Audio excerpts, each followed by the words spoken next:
So, Jim. Yes? How would you start this movie? Good evening, ladies and gentlemen. My name is Jim Carrey, and how are you this evening? Alrighty then. Finding out you have something special and it gets a reaction. That's how I got attention and love. Andy, that's enough. Perfect. I don't like it. I want to do one more. Andy felt it was necessary to stay in the character. And this crazy melodrama started happening all over the place. Universal didn't want the footage we took behind the scenes to surface so that people wouldn't think I was an asshole. Andy, you have to give me a chance to make a movie. I don't need to make a movie. I don't need to make a movie. I was thinking, how far should I take this? How far would Andy take it? You're gonna have people that are gonna sue this production for mental stress. When the movie was over, I couldn't remember who I was anymore. So you step through the door not knowing what's on the other side. What's on the other side is everything. And at a certain point, I realized, hey, wait a second, you know, if it's so easy to lose Jim Carrey, who the hell is Jim Carrey?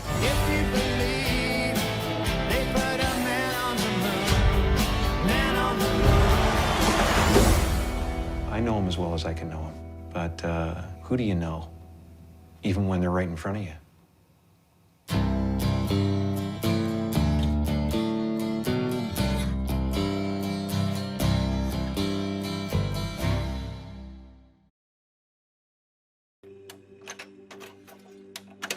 It was more like you're supposed to say, you know, we're important, and you're supposed to say it's all going to be all right, and you're supposed to say that, you know, whatever you dream can come true, and you're supposed to say all those things. I do believe in manifestation, power of that kind of stuff, but I don't believe that any of it matters. You know, this mattering is to me a human construct, born out of a need, the same need as you have to have, you know, deities and things like that. I mean, I believe in an energy of God, an energy of, you know, everything is divine. You know, there's just not, there's no thing that isn't divine. Everything is divine, and I'm that.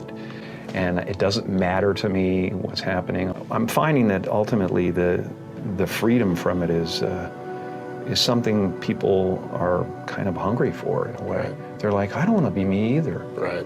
You know, and I go, well, great, because you never have been.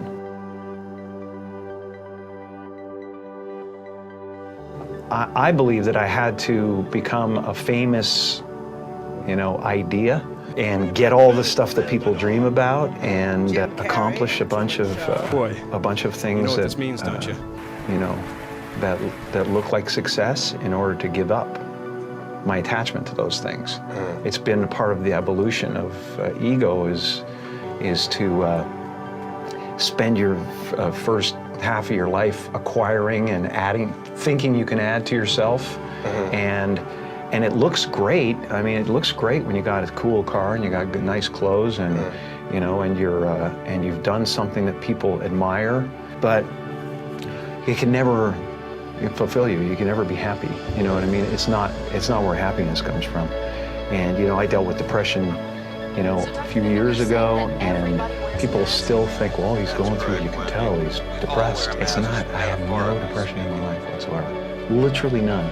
I have sadness and joy and elation and satisfaction and gratitude beyond belief, but all of it is weather. And it just spins around the planet, you know? It doesn't sit on me long enough to kill me.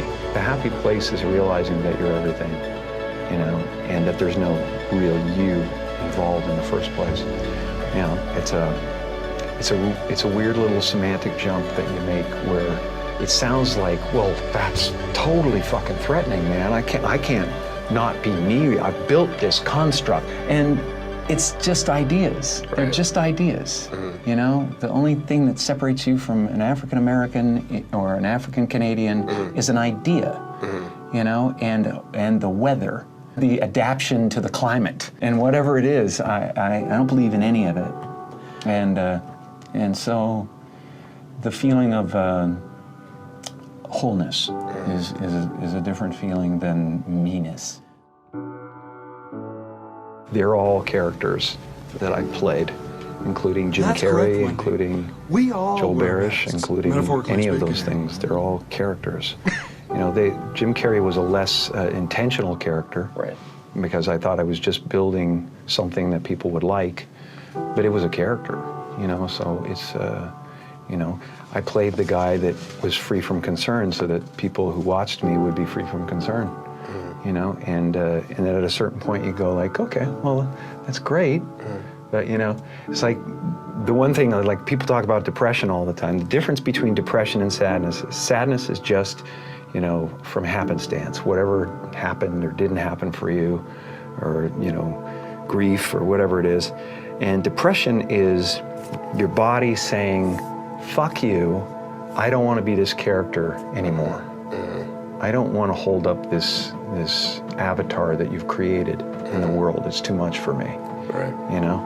And you should think of the word of depressed as deep rest. Deep rest. Your body needs to be depressed. It needs deep rest from the character that you've been trying to play, you know? The great and powerful Oz. I'm the great and powerful Oz! How dare you come near me! You know, kind of thing. And you're just the sweaty guy behind the curtain going, it's an amazing metaphor, you know, in that movie.